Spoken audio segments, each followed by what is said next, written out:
اسلام نے نکاح کو محض ایک سماجی معاہدہ نہیں بلکہ شرعی عبادت اور مقدس بندھن قرار دیا ہے، اور اس کے انعقاد کے لیے واضح اصول وضع کیے ہیں۔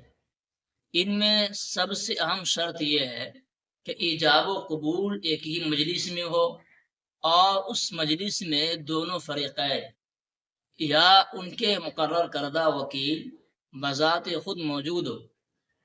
اسی طرح نکاح کے انعقاد کے وقت دو عاقل بالغ مسلمان گواہوں کی موجودگی بھی ضروری ہے، اور وہ گواہ اسی مجلس میں ایجاب و قبول کے الفاظ کو خود سنیں۔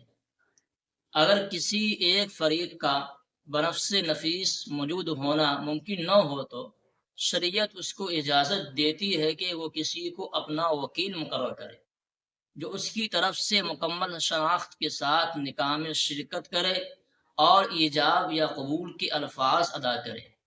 ایسی صورت میں نکاح درست ہو جاتا ہے۔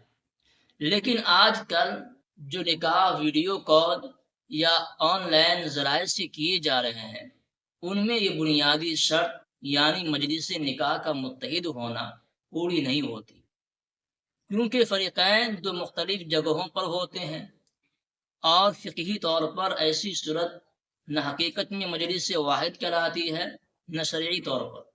اس لیے اس طریقے سے کیا گیا نکاح معتبر نہیں ہے۔ ہاں، اگر ویڈیو یا فون کال کے ذریعے کسی شخص کو اپنا شرعی وکیل بنایا جائے اور پھر وہ وکیل کسی مجلس میں گواہوں کی موجودگی میں واضح ایجاب و قبول کرے تو یہ نکاح شریعت کے مطابق درست سمجھا جائے گا۔